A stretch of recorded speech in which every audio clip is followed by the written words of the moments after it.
자, 안녕하세요. 부처님의 깨달음의 정수, 무여열반, 열반경 이야기를 해드리는 시간입니다. 오늘 말씀드릴 내용은 지금 이렇게 보시다시피 대승불교의 영웅들 이야기를 해드릴 거예요. 대승불교 영웅하면 제일 먼저 떠오르는 거는 보살들 중에서, 이제 보살님들 중에서,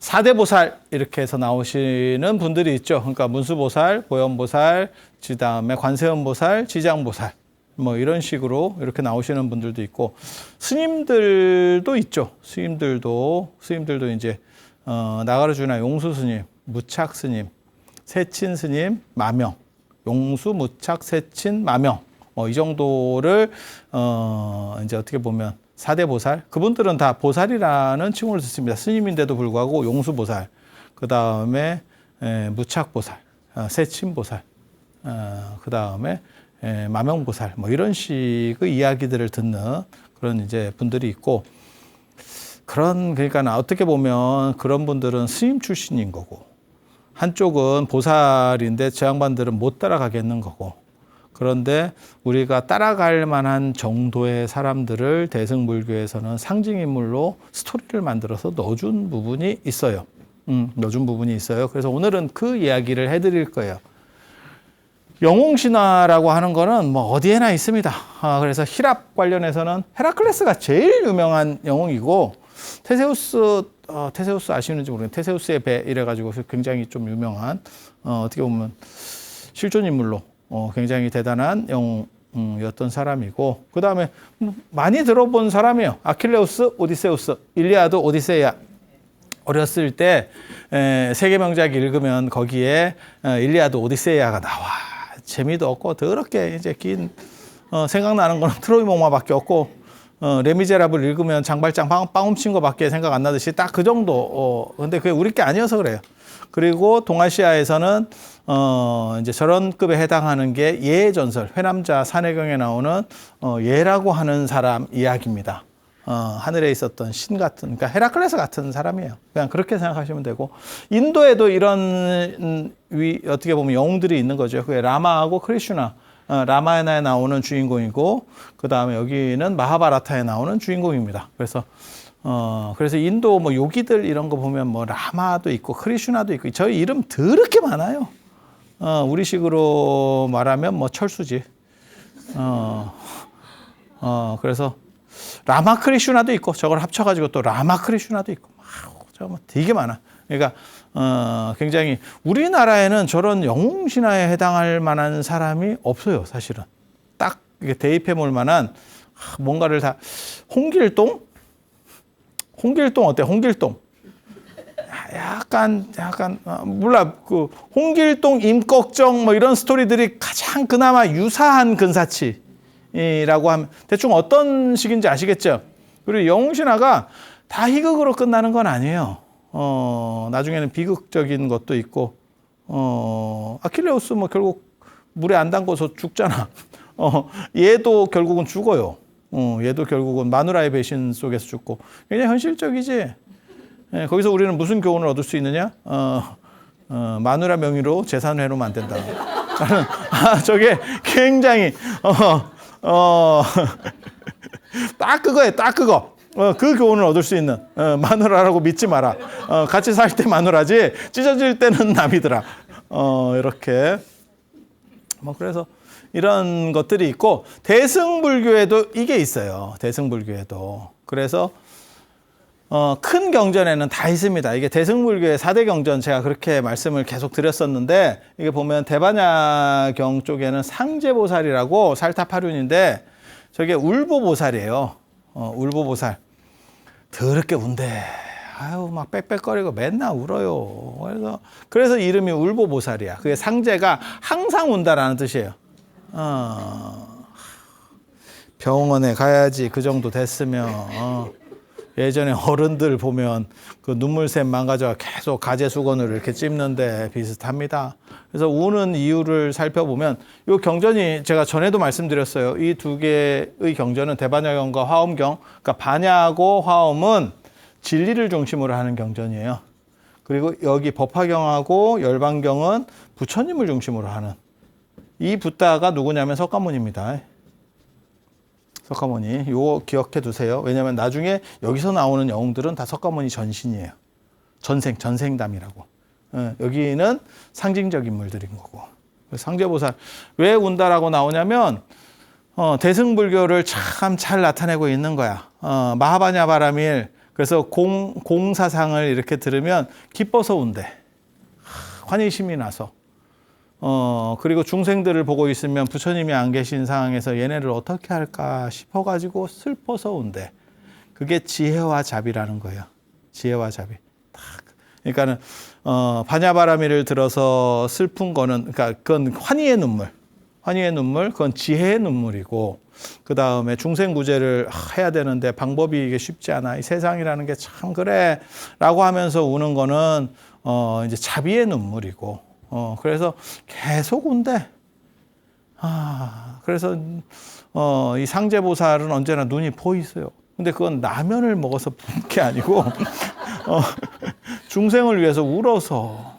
근데 나 저런 걸 제가 어렸을 때 제가 고등학교 때 뭐 이런 때 저런 경전들을 읽었는데 읽으면서 내가 무슨 생각했냐면, 저렇게 계속 주야로 울고 있으면 옆에 사람 진짜 피곤하겠다. 내가 그 생각을 했어. 참. 그런데 나이를 먹고 나니까 안구 건조증은 없으면 좋겠다 싶기도 하고 그냥 뭐 즙이 계속 나오는 거지. 쫄쫄쫄쫄. 이렇게 상제보살. 이 상제보살 되게 재밌어요. 이 상제보살이 어디에 오냐면 법기보살을 만나러 금강산으로 옵니다. 금강산 중앙계 법기보살을 만나러 와. 그게 어디냐면 우리나라 저 고성의 금강산. 그래서 우리나라에 다녀간 보살이에요. 여러분 몰랐지? 그게 북한이라서 그래. 북한이라서 그래. 그래서 우리나라하고도 인연이 있는 보살. 법기보살 신앙은, 금강산 법기보살 신앙은 전 세계 우리나라에만 있어요. 전 세계에 유일하게 우리나라밖에 없어요. 그래서 여기를 다녀간 게 아닌가. 내가 나중에 한번 찾아볼 거예요. 어디 쪽으로 갔는지. 그리고 지금 오면 잘못하면 총 맞는데 옛날에 와서 그 시절 좋을 때 오셔서 괜찮았어요. 그때 괜찮았어요. 그래서 그렇게. 그리고 화엄경 하면 딱 떠오르는 그러한 영웅 하면 선제동자입니다. 선제동자. 이게 또 재밌다고. 봐봐. 여기 보살, 여기 보살, 여기 동자, 여기 동자다. 동자 둘, 보살 둘이에요. 이게 또 재밌어.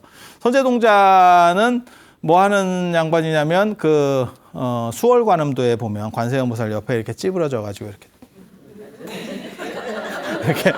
이거 되게 재밌어. 서서 앞장하면 될 건데 꼭 무릎을 이렇게 엉덩이를 뒤로 빼고 우리 그 이종범 타격 자세처럼 이종범 타격 자세를 안 해. 그거 약간 오리궁뎅이 같이 이렇게 딱 빼가지고 딱 그러고 있어요.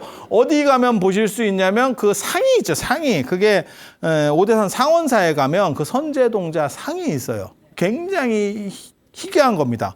거기가 이제 문수보살 성지라서 아마 선제동자 상을 만든 것 같아요. 일반적으로는 수월관음도에 나오고 어린애들 이런 게 다 이렇게 절에 가면 이런 상들이 있던데요. 그거 선제동자 아닙니다. 그거는 죽은 영가입니다. 영가. 어린애들 세탄이. 그래 지장전 쪽에 많이 있어요. 그게 이제 동남동녀 애들이 많이 죽으니까 이제는 영유아 사망률이 많으니까 그렇게 하고 걔네가 또 죽어가지고 성근을 쌓을 시간이 없어서 사후세계로 완전히 좋은 데로 못 넘어가고 거기 중간에 걸쳐가지고 또 앞제비 노릇을 합니다. 그래서 선동자, 악동자라고 그렇게 나와요. 그래서 걔네가 옆에서 약간 이렇게 그 심판관이나 이런 사람들 옆에서 시다바리 역할을 해요. 실무, 급사, 보조 뭐 이런 거. 진짜. 그래서 판관녹사 밑에서, 그러니까는, 10대 왕이 있고, 그 밑에 쫄에 직접 이렇게 어떻게 보면, 10대 왕은 판사에 해당하는 거고, 판관녹사나 이런 사람들이 검사거나 안 그러면 일선에 수사하는 사람들, 그 밑에 쫄로 알바를 하면서, 이렇게, 줘도 될까요? 이러면서 이제 싹싹 한다고. 그걸 선동자, 악동자라 그래. 그래서 지장보살도나 이런 데 애들 그림이 나오고, 시황도에도 애들이 나오는 경우들이 있어요. 그게 다 그런 연유입니다. 그래서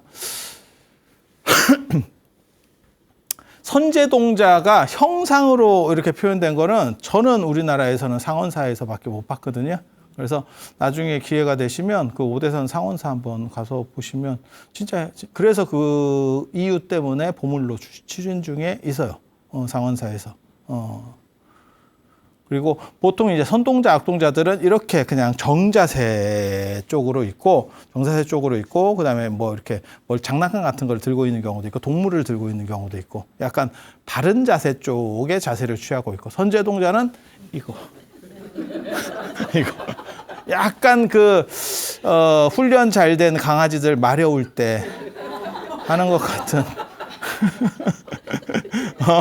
그거 있어, 그래서 꼭 저렇게 부담스럽게 서야 되나. 나 맨날 볼 때마다 그런 생각들을 하는데, 참 재밌어. 그래서 그렇게 일단 돼 있다라고 보시면 되고, 저 선제동자가 이제 화엄경 입법계품에 보면, 그게 원래는 별책부록으로 들어가 있다가 나중에 이제 단독으로 나오고, 원래는 단독이에요. 그러다가 화엄경하고 붙어 있는데 등치가 너무 커요. 그래서 아예 한 종류로 나오는 거죠. 그래서 화엄경이 60권 화엄경, 80권 화엄경, 진역본 60권 화엄경, 동진시대에 번역됐던 거 80권 화엄경, 당에 실천한다 번역했었던 거, 그 다음 여기는 불타발타라 실천한다. 그 다음에 화엄경이 40권 화엄경은 반야가 번역한 건데, 이 40권 화엄경이 실제로는 완질이 아니고 선제동자 입법계품만 해당하는 거죠.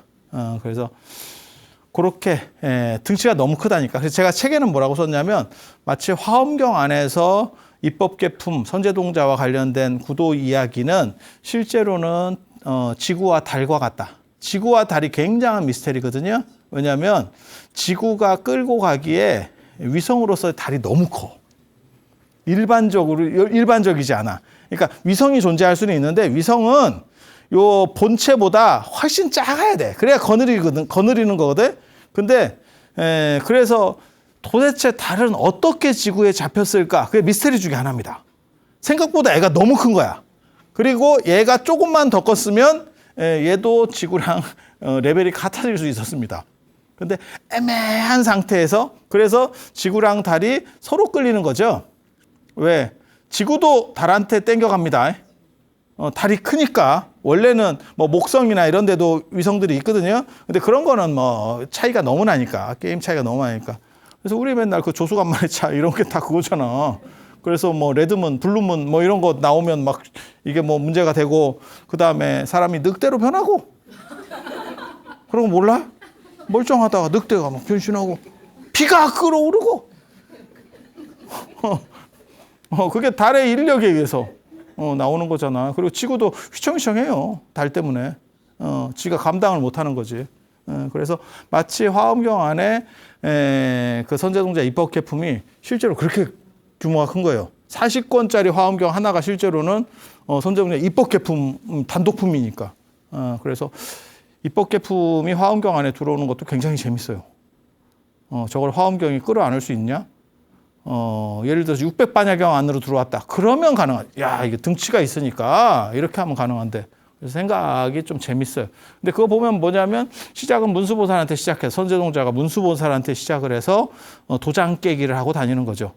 선생님들한테 이제 차례차례 배워서 그 53선지식한테 배우는 거고, 그리고 나중에 이제 관세음보살도 만나고, 그 다음에 정취보살도 만나고, 그런 보살만 만나는 게 아니고, 어떤 경우에는 왕도 만나고, 그 다음에 거사도 만나고, 술집 여자도 만나고, 젓가락 치는 기생도 만나고, 뭐 그렇게 여러 사람들을 만나가면서, 그게 참 재밌는 거지. 그게 논어에 보면 삼인행 필요하사라고, 세 사람이 길을 가면 반드시 내 선생이 있다. 저는 그 말 되게 좋아하거든요. 그러면 어떻게 내 선생이냐라고 할 때 두 가지가 있다는 거예요. 하나는 나보다 잘하는 부분을 찾아보면 그 사람이 언뜻 보기에는, 제가 여러분 앞에서 말하는 거는 여러분보다 잘났으니까 그렇게 말하는 건데, 따지고 보면, 살림 사는 거나 뭐 여러 가지들을 생각을 해보면 여러분이 저보다 생활의 달인이에요. 그런 걸 보면 그거는 배울 점이 되는 거고. 그리고 사람이 또 같이 다니다 보면 야, 저렇게는 하면 안 되겠다 라는 것도 있어. 그런 거는 타산지석으로 배우는 거예요. 아, 나는 저렇게는 하지 말아야지. 예? 그렇게 배우면 앞뒤로 배울 게 다 있어. 예, 그래서 세 사람이 가면 언제나 스승이 있다라고 하는 그 이야기 굉장히 좋은 이야기예요. 그러니까 장점을 배우고 단점은 극복하는 쪽으로 배우면, 양쪽으로 배우면 이 세상에 배울 게 도처에 있다. 근데 이제 한 가지 드는 의문은 그렇게 배우면 피곤하지 않을까? 인생을 그렇게 꼭 배워야 되나 싶기도 하죠. 그래서 제가 선제동자한테 말해주고 싶은 건 굳이 그렇게 안 배워도 된다. 인생은 행복한 거지. 이렇게 얘기하면 안 되는데. 그렇게 해서 쭉 여러 사람들을 쭉 만나고 남자도 만나고 여자도 만나고 그게 누구냐면 거기 있어요. 화엄경 약찬지에 헌재도나 헌시식 문수사리 최재 첫 번째 문수사리를 만난 거야. 그러니까 가장 먼저 만났고 부동우바 변행에 우바라와 장자인 뭐 이렇게 하고 쭉 나간다고.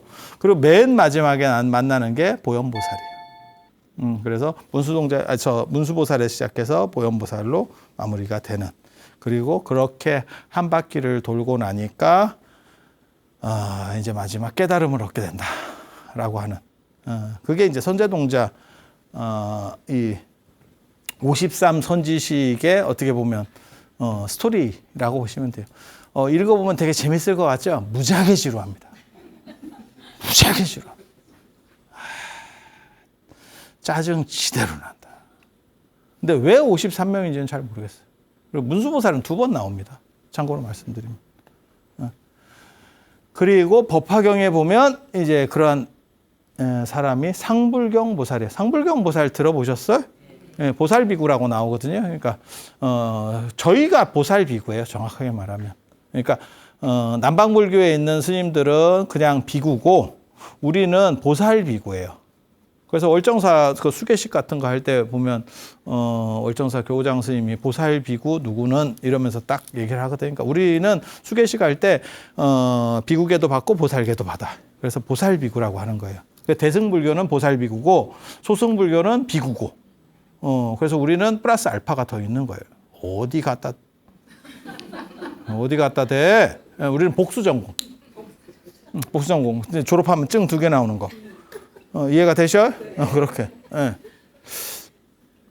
그래서 상불경 보살은 법화경에 보면 그렇게 나와요. 제가 법화경 기도도 하잖아. 그래서 맨날 이렇게 법화경을 한 2권씩 읽는데 제 담당 부분이 한 2권 읽거든요. 그러면 그 상불경 보살품 보면 부처님이 안 계신 그런 힘든 세상에서 다른 사람들이 이렇게 방종하고 이렇게 살 때 당신은 부처님이 될 포교원에서 예전에 그거 했었는데 그 표 해가지고 밀고 있었는데 그게 뭐냐면 당신이 부처님입니다.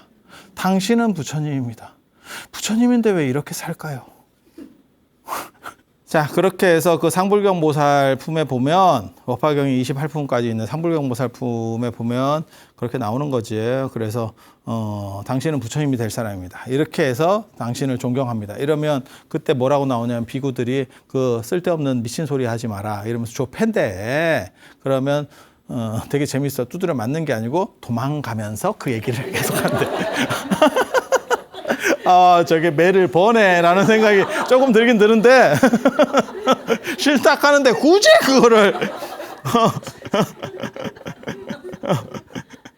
그래서 상불경 보살이 이제 그 얘기는 뭐냐면 기존 소승불교하고 다른 대승불교에서는 제가 지난 시간에도 말씀드렸어요. 모든 사람이 붓다가 된다라는 게 대승의 가장 큰 특징 중에 하나다. 그런데 소승불교는 방향이 다르기 때문에 특수한 사람들만 아라한이 된다가 소승불교의 어떻게 보면 기본 전제 중에 하나예요. 그러니까 대승불교에서 모두가 붓다가 될 수 있다라고 말하면 저는 미친 소리 하는 거 아니요? 저 또라이 아니야? 라고 비판을 했다는 거예요, 지금. 그게 법화경이 만들어질 때 그러한 스토리를 담고 있는 겁니다. 그러니까 대승과 소승이 충돌하고 있는 거예요. 그런데 소승이 약간 이렇게 좁히려고 하는 얘기는 뭐냐? 소승이 사람이 많고 줄이었었고 대승이 몰리고 있었구나 라는 상황들을 이해해 볼 수 있어. 대충 그런 거구나 이렇게. 그런데 이 상불경 보살은 누구든 나를 이렇게 괴롭히고 뭘 해도 당신을 존경합니다 라고 하면서 낮은 자세로 계속 임했대. 그리고 그게 석가모니 부처님의 전생이래. 전생 중 하나인 거예요. 전생 중 하나. 그렇게. 그리고 지금 이제 나오는 이 대승열반경에는 설산동자가 나옵니다. 설산동자. 설산동자를 설산대사라고도 해요. 여기서 대사는 큰 선비라는 뜻이에요. 대사, 개사 이렇게 해서 이 대사 이거는 보살이라는 뜻입니다. 그래서 설산동자를 보살로도 보고, 근데 일반적으로 동자, 그리고 이 동자가 나오는 거는 어린애들도 할 수 있다. 그리고 저기 상불경 보살이나 상제 보살은 약한 사람이에요. 상불경 보살은 두드려 누가 때리려고 그러면 도망가는 약한 사람이에요. 그리고 우는 사람이 뭐 강한 사람은 아니잖아요. 그러니까 여러분들도 다, 그러니까는 어린 애들도 할 수 있는 거고, 여러분 같은 쩌리들도 다 할 수 있다. 사실은 그 얘기를 하고 싶은 거예요. 그러니까 세 종류의 보살이 있다를 얘기하는 거예요. 그러니까 영웅들, 대승불교의 영웅은 세 종류가 있다. 하나는 진짜 보살, 문수보살, 보현보살, 관세음보살, 그 다음에 지장보살 같은 뭐 미륵보살, 뭐 이런 식의 영웅들이 있고, 또 한 그룹은 아까 얘기한 것처럼 용수, 마명, 세친, 무착 같은 어떤 스님들, 그리고 실제로 경전에 나오는 이러한 어떻게 보면 상징 영웅들. 되게 재밌는 게 이거 사실은 내가 주장하는 설이거든. 제가 어렸을 때 경전을 읽으니까 다른 경전들에는 그렇지 않은데 대승경전에 큰 사이즈가 있는 경전에는 언제나 그를 실천하고 행하는 사람의 상징적 스토리가 나오는 거예요. 내가 저걸 언제 내가 고등학교 때 저걸 내가 고등학교 때 공부는 더럽게 안 했는갑지. 저런 걸 찾고 있는 거 보니까 계속 보니까 여기 이렇게 약간 반복적인 구조가 나오는데 스토리는 달라. 하지만 구조가 이게 영웅신화의 구조인데 무엇을 극복하고, 그리고 끝에는 저런 과보로 인해서 수행이 확 당겨졌다. 뭐 이런 식으로 나오거든요. 이 설산동자, 설산이 히말라야예요. 히말라야. 설산에 어린애가 살고 있는 거예요.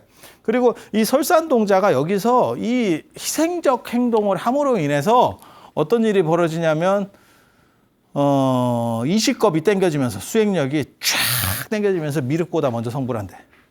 미륵을 추월한다라는 이야기들이 여러 군데서 나오거든요.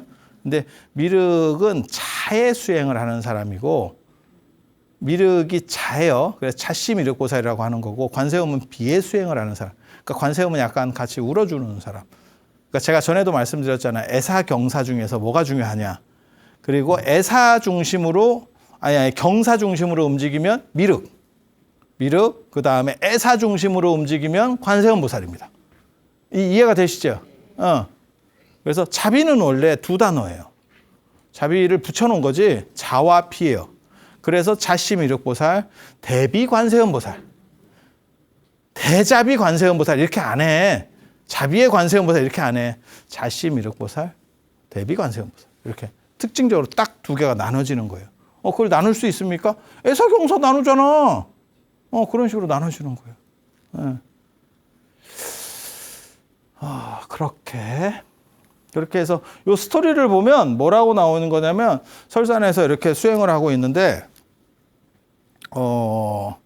부처님도 안 나오시고 없어가지고 뭐 어떻게 해야 되는지 잘 모르겠대. 그래서 진리를 좀 공부를 하고 싶은데 잘 안 돼. 그래서 간절한 구도심을 가지고 나름 혼자서 열심히 낙숫물이 바위 뚫듯이 하고 있었대. 그랬더니 제석천이 등장을 하면서 저런 비슷한 이야기로 이제 단편적인 이야기로 들어가는 게 뭐 12왕 이야기, 인욕선인 이야기. 인욕선인 잘 참다. 인욕선인 12왕은 비둘기를 위해서 뭐 이렇게 자기 목숨을 던지는 그리고 이제 저것도 있어요. 자기 그 호랑이 죽어가는 호랑이를 위해서 자기 몸을 희생하는 뭐 이런 또 이야기들도 있거든요. 그래서 여러 가지 이야기들이 있어. 대표적인 이야기들이. 근데 큰 경전에서 어느 정도 사이즈로 들어가는 이야기는 저 네 개라고 보시면 돼요.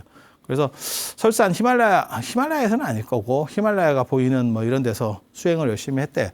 그렇게 해서 노력을 하는데 방법이 없다는 거예요.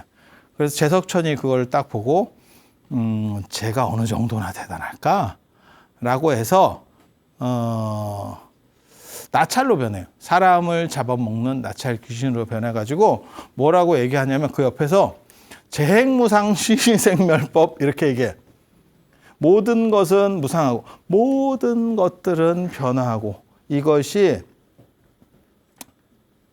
시생멸법, 생멸의 법칙이다. 낳고 죽는 모든 것들은 이것으로 벗어날 수가 없다. 모든 것은 변화하는 것이 곧 어떻게 보면 그것이 진리다. 이렇게 얘기를 해요. 그래서 그 얘기를 이렇게 딱 하고 있다가 혼잣말로 그렇게 떠들더래. 그런데 이제 설산동자가 그걸 딱 듣고 저게 뭐지? 이러면서 귀가 번쩍 뜨였더래.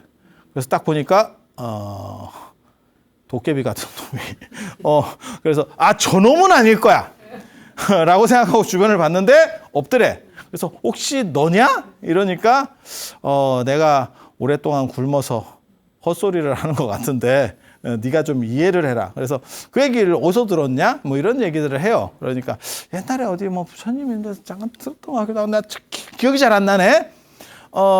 근데 그 뒷구절도 있는데 이거를 이렇게 우리 그 헐리우드 영화에 보면 많이 있잖아. 정보 모르는데? 이러면 이렇게 한 다발을 이렇게 고무줄 같은 거 이렇게 묶어서 이렇게 $100짜리 이렇게 주면 갑자기 기억이 나. 야야야 기억난다. 기억난다. 치매 $100 $100 이렇게 마른 거 주면 갑자기 막 기억이 막 떠오르면서 그래서 뭘 이렇게 좀 줘야 된대. 그래서 뭘 줄까? 이렇게 했더니 내가 배가 고픈데 나는 갓 죽은 생명을 먹어. 이렇게. 그 얘기는 뭐냐면 어디서 죽는 놈을 하나 잡아다가 쉽게 말해서 잡아다 주든지 안 그러면 이제 지가 몸으로 때워야지 뭐 어떡해. 그래서 뭐라고 얘기하냐면 내가 죽일 수는 없고 네가 그 구절을 가르쳐 주면 내가 높은 데서 뛰어내려서 자살을 할 테니까 네가 그러면 내가 터지면 먹어. 그렇게 해서 계약 체결을 했다. 신체 포기각서의 원형입니다. 이게 지금 불교에서 시작한 거 진짜 많거든. 이게 신체 포기각서인데 그래서 몸을 담보로 그렇게 해서 하니까 나찰이 뭐라고 가르쳤냐면 생멸이 다 하고 나면 그러니까 모든 것은 변화한다. 이것이 다 어떻게 보면 현상적인 생멸법이다. 이것이 다 하고 나면 이런 현상적인 것이 다 하고 나면 정멸이야말로 즐거움이다. 이게 열반이라는 뜻이에요. 열반이 즐거움이다. 전에 우리가 무슨 얘기를 했으면 열반 사덕할 때 상락, 정 열반의 속성은 그 네 가지다. 항상하고 상, 그 다음에 낙 즐겁고 그 다음에 실체가 있고 정 깨끗하다. 그런데 여기서도 비슷한 얘기를 하는 거예요. 이 개송은 법현의 열반경, 법현이 번역한 열반경 그 6권짜리에 보면 부처님께서 돌아가시기 전에 하신 표현으로 나옵니다. 근데 여기서는 이제 설산동자의 개송으로 나오니까 부처님과 관련된 개송으로서 계속 인도에서 전해지고 있었던 것 같아요. 저 개송이.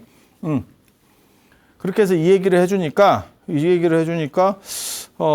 설산동자가 뭐라고 하냐면 잠깐만 내가 너한테 목숨을 주는 거는 가한데 그건 괜찮은데 시간을 끕니다. 옛날에 조승우 선생님께서 말씀하셨어요.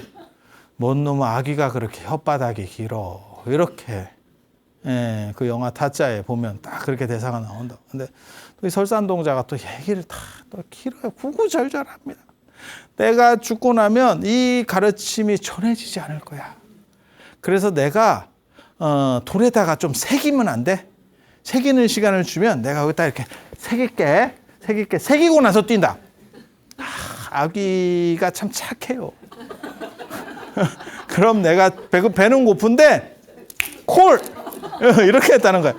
야, 나 같으면 글자 하나 새기는데 한 1년 건다. 바늘로 쫓고 있다, 바늘로.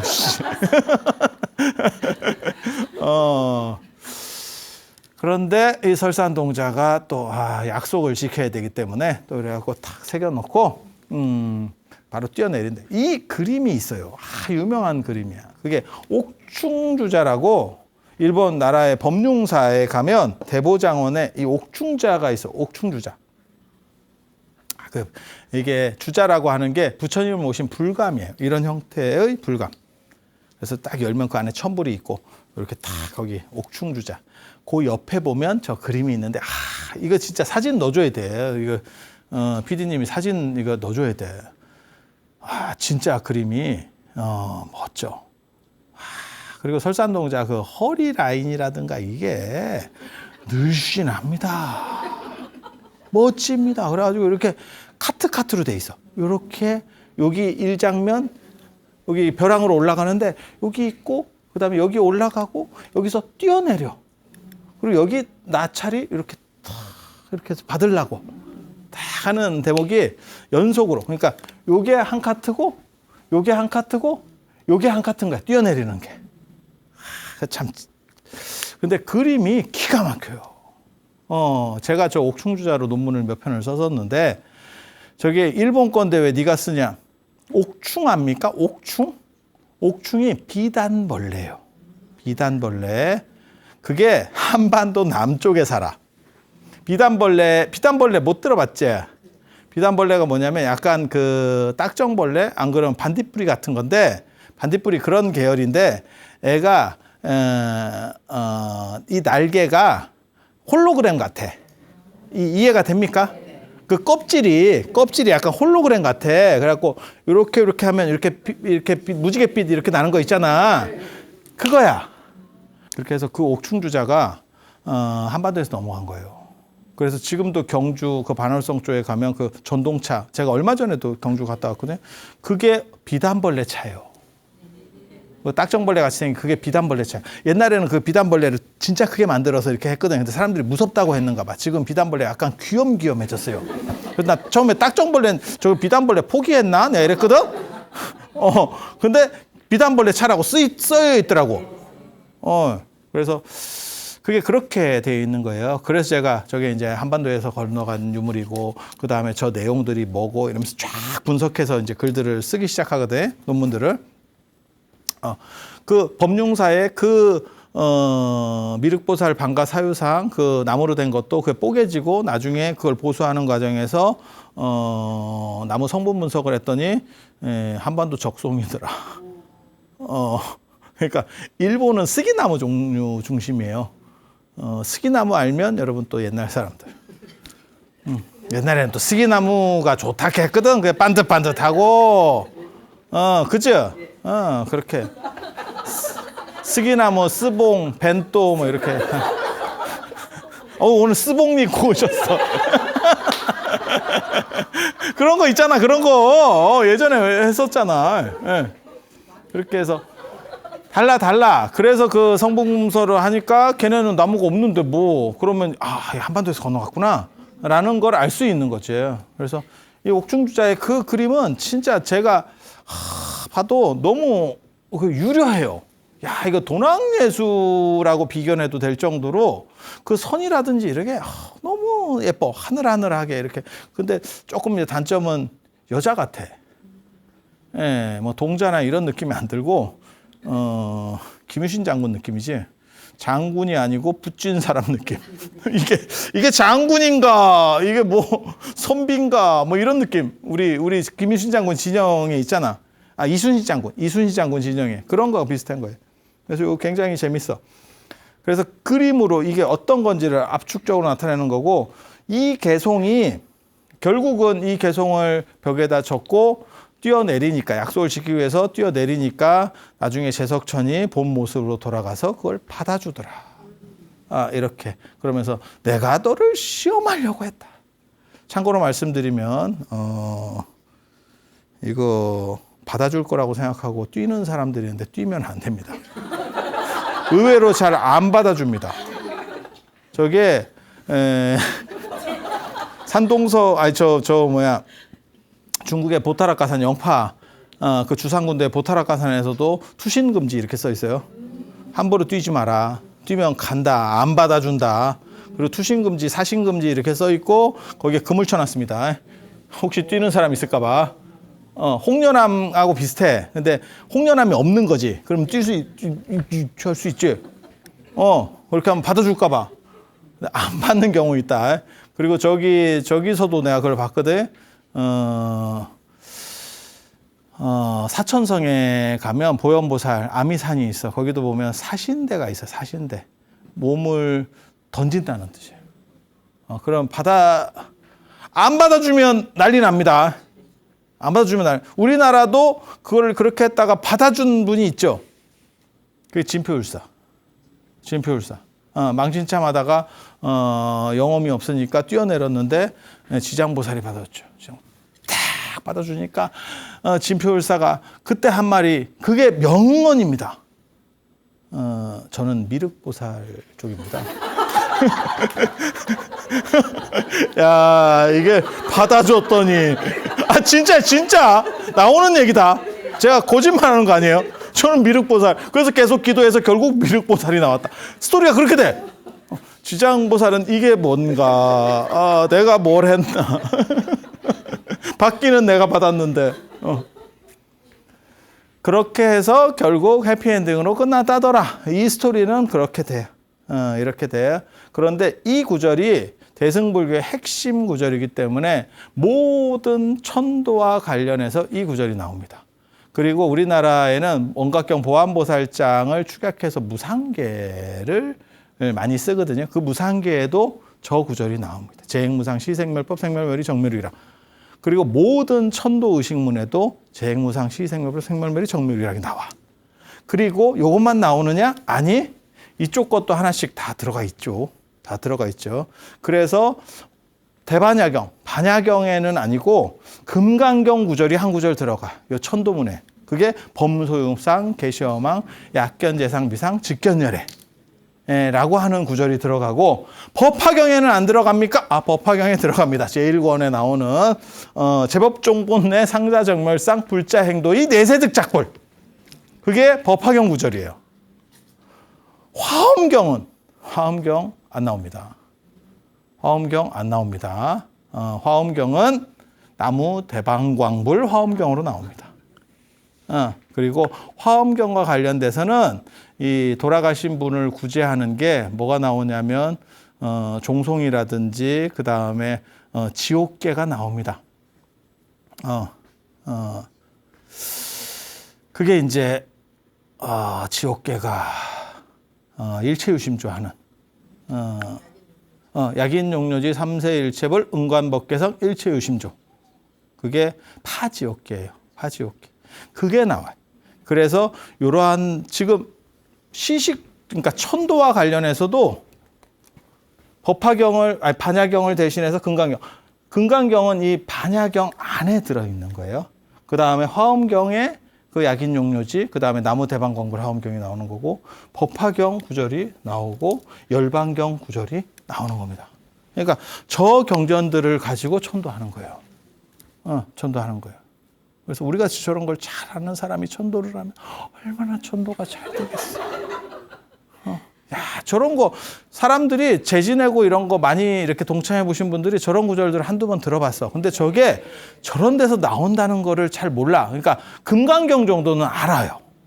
금강경은 많이 이렇게 독송도 하고 하니까. 그런데 저렇게 되는 어떻게 보면 대승경전의 최고 정수들, 이 개송들은 그 경전에서 엑기스라고 생각하는 한 줄을 뽑으면 이라고 생각하는 거예요. 그게 설산동자의 설산계입니다. 열반경에서는 설산계. 설산계. 그래서 이게 어떻게 보면 대승불교의 가장 이상적인 영웅들, 그 다음에 저 사람들은 헌신적이기는 하지만 우리랑 같은 레벨의 사람들이에요. 그래서 같은 쩌리들, 노력하는 쩌리들. 그리고 거기에는 희생과 자비가 존재한다더라. 그러면 너희도 곧 부처님이 된다. 라고 하는 그 스토리를 전달하고 있다. 이 얘기를 해드리면서 오늘은 마치고 다음 시간에 불성과 일천지의 이야기. 거의 책이 다 끝났어요. 이제 중국 불교와 관련된 이야기 들어갈 수 있도록 하겠습니다. 자, 들어서 감사합니다. 감사합니다.